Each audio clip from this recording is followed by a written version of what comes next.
Telugu Desam party కార్యాలయంలో చిల్లకూరు మండలం చింతవరం ఘటనపై గూడూరు ఎన్డీఏ కూటమి అభ్యర్థి పాషం సునీల్ కుమార్ మీడియా సమావేశం నిర్వహించారు. తమ కార్యకర్త జాలారి గోపాల్పై వైసీపీ నాయకుల కక్షతో దాడి చేశారన్నారు. దాడి చేయించిన విష్ణువర్ధన్ రెడ్డి రౌడీ షీటర్ అని చెప్పిన అన్ని బూతులు సందర్శనకు అనుమతి ఇచ్చారన్నారు. ఓటయ్యని వారిని కొట్టుకుంటూ చంపుకుంటూ పోవడం ఎంతవరకు సమంజసమన్నారు. విష్ణువర్ధన్ రెడ్డిని అరెస్టు చేసి జైలుకు పంపాలి, లేదంటే ఇంకా విచ్చలవిడి దౌర్జన్యాలు జరుగుతాయి, ఆపేవాడు లేకుండా పోతారు. టీడీపీ వాళ్ళం చింతవరం వస్తే మీ పరిస్థితి ఏంటి ఆలోచించుకోవాలి. మాకు వ్యవస్థ మీద గౌరవం ఉంది కాబట్టి పై అధికారులు చూపినట్టు డీఎస్పీని బదిలీ చేయాలి.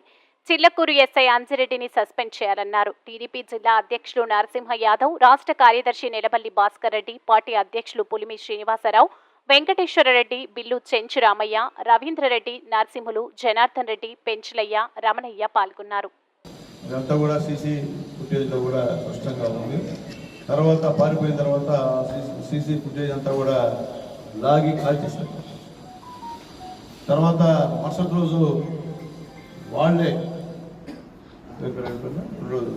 బాలచంద్రయ్య పైన మళ్ళీ ఇంటికి వచ్చి దాడి చేశారు. మేము పోలీసు వాళ్ళకి చెప్తున్నాం, అయ్యా చింతవరంలో ఇబ్బందికరమైన వాతావరణం, ఎక్స్ట్రా ఫోర్స్ని పెంచండి అని చెప్పినా కానీ పోలీసు పెంచడం.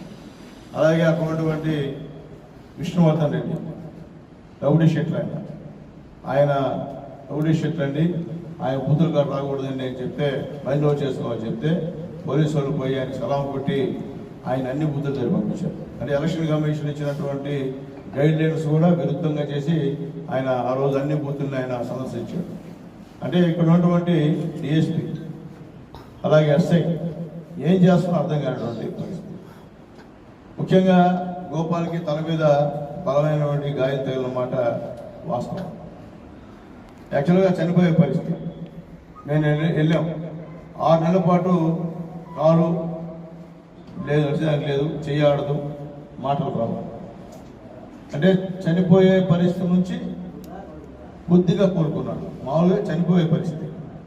ఈ విధంగా విష్ణువర్ధన్ రెడ్డి గారు ఎందువల్ల ఈ పని చేస్తున్నా అర్థం కావట్లేదు.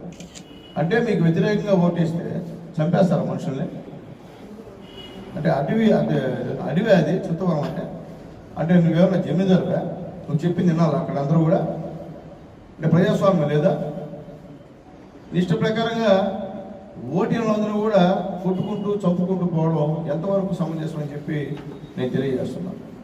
ఇది మంచి పద్ధతి కాదు. ఎందువల్లంటే ఈ యొక్క చింతవరం గ్రామంలో 14వ తేదీ 13వ తేదీ ఎలక్షన్ అయిన తర్వాత 14వ తేదీ ఉదయం అంగట్లో జాలారి గోపాల్ అనే అతను అంగట్లో కూర్చొని ఉండగా విష్ణురెడ్డి అండ్ అదర్స్ విష్ణురెడ్డి మనుషులను పంపించి రాడ్లతో కొట్టించి ఆ అబ్బాయికి స్పృహ కోల్పోయేటట్టు చేసి బ్రెయిన్ బయట వచ్చింది. ఆ అబ్బాయిని నానా విధాల హింస పెట్టి ఈరోజు అపోలో హాస్పిటల్లో సర్జరీ చేసుకున్నారు. ఆ అబ్బాయి తమ బతుకుల్లో ఉన్నారు. అయినా కానీ చిల్లకూరు ఎస్ఐ అంజిరెడ్డి గారు మరియు పోలీస్ సిబ్బంది 307 పెట్టుకున్న 324 కేసు పెట్టి వాళ్ళని ఏ విధంగా వైఎస్ఆర్సీపీ విష్ణురెడ్డి గారిని అతను ఆల్రెడీ పోలీసులకి కొంచెం అందరికీ మామూలు ఇస్తూ ప్రతి నెల silica mine and gravel mine 2 ఉన్నాయండి. అతనికి గ్రావెల్ మైన్ అయితే అసైన్మెంట్ ల్యాండ్లో ఉంది. అసైన్మెంట్ ల్యాండ్లో ఎత్తుకుంటున్నా కానీ ఎవరన్నా అడిగితే వాళ్ళని కొట్టడం తీయడం పోలీస్ డిపార్ట్మెంట్ అండ చూసుకొని విరవీగుతూ ఉన్నాడు. అతన్ని ఇంతవరకు అరెస్ట్ చేయలేదు. అతని మీద కూడా ఇచ్చిన రిపోర్టు అయినా కానీ ఇంతవరకు అరెస్ట్ చేయలేదు. విష్ణురెడ్డిని మిగతా వాళ్ళని కూడా అరెస్ట్ చేసి ఊళ్ళో భయానక వాతావరణాన్ని సృష్టించుంటారు. ఆ వాతావరణాన్ని పోయేటట్టు చూడండి దయచేసి. మాకు సహకరించిన గూడూరు ఎమ్మెల్యే అభ్యర్థి